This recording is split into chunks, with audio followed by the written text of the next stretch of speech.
Eu sempre falo pros meus amigos, pessoas mais próximas de mim, pessoas mais chegadas a mim. Eu sempre falo para essas pessoas que eu odiava estudar. Estudar, que eu falo ir para a escola, né?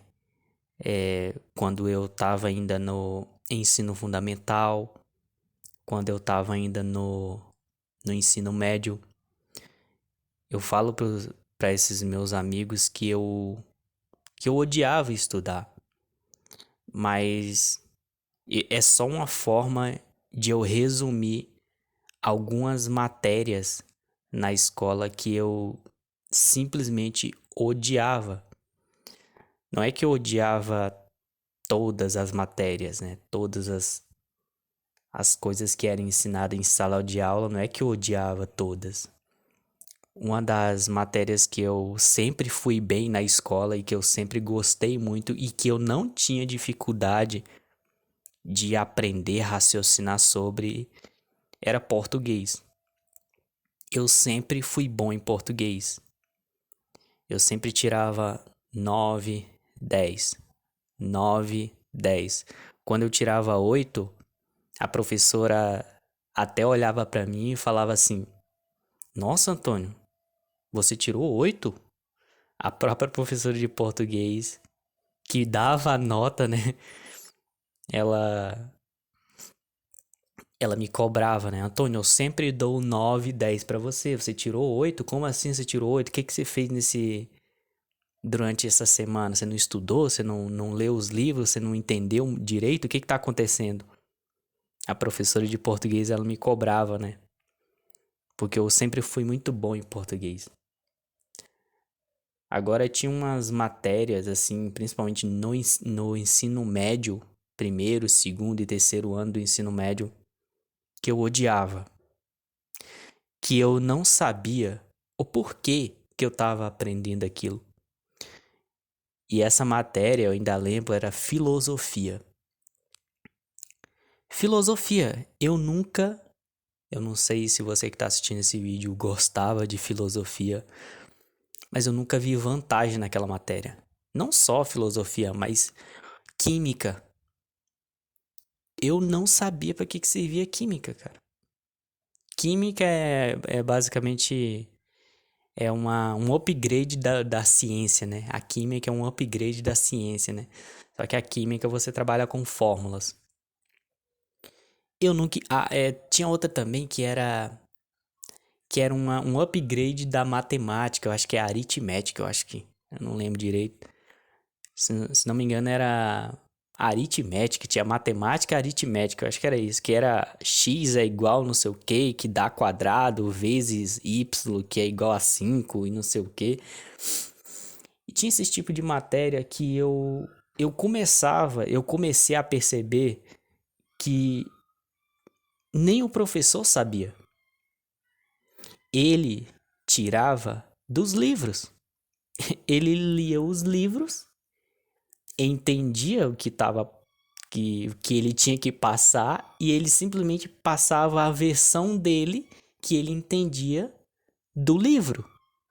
Mas ele não vivia aquilo. A professora até lembro dela, era bem gente boa, ela era pequenininha. A professora de filosofia, ela me zoava um monte, né? Ela me zoava um monte por causa do meu sotaque, né? Aqui onde eu moro, o sotaque é diferente do sotaque onde eu nasci. Então, o meu sotaque é diferente do local que eu moro hoje, então as pessoas ainda se acham esquisito o jeito que eu falo. Mas ela dava muita risada, ela zoava de mim, ela conversava comigo. Ela era gente boa, mas a matéria que ela dava na sala de aula, eu odiava, que era filosofia. Odiava, não sabia para que era aquilo. E o que que ela fazia? Ela lia livros, fez curso de alguma coisa lá, graduação de não sei o quê. Ela aprendeu um monte de coisa teórica e foi ensinar em sala de aula, né, para receber o salário, né? O trabalho dela, ela ensinava aquilo que ela tinha aprendido e recebia o salário dela como professora e era isso. Mas eu olhava para aquilo e pensava o seguinte: essa mulher ensina isso, mas ela não vive na vida dela. Não é a realidade dela.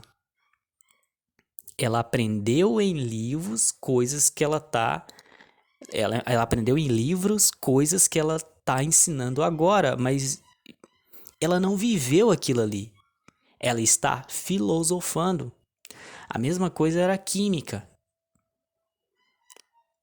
Tinha uma, eu esqueci agora, acho que eu esqueci agora a matéria que é acima da matemática, mas tinha química. Bicho, eu não sabia pra que eu ia usar aquilo, cara. Eu não fazia ideia. Então, pra mim, eu odiava aquelas matérias porque eu sabia que eu não ia usar aquilo ali pra minha vida. E deu no que deu. Hoje o Antônio, ele é um químico? Não. Não quero nem saber de química. Quero passar longe. Hoje o Antônio, ele é um filósofo? Cara, não. Não vivo de filosofia. Não vivo de filosofia. Então, o que acontecia no tempo que eu estudei, é que os professores aprendiam coisas em livros, eles nem viviam aquilo na vida deles e tava ensinando para os alunos algo que os alunos não ia colocar em prática na vida deles.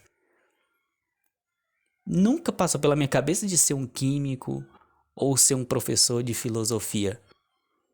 Nunca passou pela minha cabeça. Eu era muito bom em português porque eu convivia eu sempre convivi com o idioma português. Então eu vivia aquilo. Eu vivia, eu entendia, eu falava aquelas palavras, eu falo ainda, né? Eu falo as palavras em português, eu entendo o português, eu sei os sinais, a hora de usar o sinal, a hora de não usar, a hora de usar as letras, as vogais, eu sei muita coisa, porque eu vivi aquilo. E o professor de português vivia aquilo também. Então, quando eu comecei os meus primeiros projetos na internet, eu tava sentindo que eu não tava passando o que eu vivia. Eu tava começando a fazer que nem a professora de filosofia. Eu tava filosofando. Eu estava filosofando. Os primeiros trabalhos que eu comecei a exercer, principalmente no âmbito de internet, eu tava filosofando e aquilo tava me deixando. Aquilo ali, eu não tava mais curtindo aquela ideia. Aí o que que eu fiz? Eu criei. Eu comecei a elaborar o meu primeiro projeto para mostrar e ao mesmo tempo ensinar os meus alunos o que eu vivo na minha vida. Como o Antônio faz? O que o Antônio faz? Como o Antônio lidar com tal área da vida dele? Aí a área que eu escolhi, a área que eu sempre me dei bem foi finanças pessoais. Aí eu teria que encontrar um tema, eu teria que encontrar um caminho para que eu pudesse guiar os meus alunos. E o caminho que eu encontrei foi as consultorias. Aí eu tive a ideia, eu tive a ideia, né, de criar a consultoria organizada. Porque na consultoria organizada ali não é filosofia, ali não é química, não é aritmética. Eu não vou falar para você fazer. Eu vou falar para você fazer o que eu vivo, o que eu faço. Aí as consultorias, ela foge de um livro de educação financeira. As consultorias, ela foge de um treinamento de educação financeira com aulas gravadas há 4 anos atrás. A consultoria organizada é o que está acontecendo hoje. Você pode estar assistindo esse vídeo em 2030. Se a consultoria organizada ainda existir, é o que está acontecendo em 2030. É por isso que eu decidi criar. É lógico que a minha ideia é ter mais coisas para oferecer, mas, por exemplo, cursos online, livros, talvez palestras. Mas no momento é a consultoria organizada. A consultoria organizada são conhecimentos que eu vivo, que o Antônio vive. Então as pessoas vão fazer o que o Antônio faz no dia a dia dele. O Antônio não vai filosofar. É prática, é planilha, é número, é conta matemática. Você vai bater o olho nas suas finanças pessoais e você vai dizer: caramba, tô devendo 10 mil reais, cara. Putz, como é que eu vou resolver isso? Ou você vai bater o olho nas tuas contas, nas tuas finanças pessoais e vai dizer: putz, pô, tem um 10 mil reais a mais e nem sabia. Essa é essa é a, como eu posso dizer? É o espelho da tua vida financeira pessoal hoje. Hoje. Não é daqui um mês, daqui um ano. Não, é agora. Se você, claro, né? Se você participar, se você participasse de uma consultoria hoje, né? Entende? Então, o meu objetivo aqui não é filosofar. Aqui quem fala é o Antônio. Ah, e antes de finalizar o vídeo, aqui na descrição desse vídeo tem um link. Esse link é o link da consultoria organizada, é o link da página de apresentação da consultoria organizada. Se tu quer saber detalhes de como funciona a consultoria organizada e como entrar para ela e como participar dela e também se inscrever, clica no primeiro link que está na descrição desse vídeo. Aqui quem fala é o Antônio. Espero que tu tenha entendido o recado desse vídeo. Um abraço e até o próximo.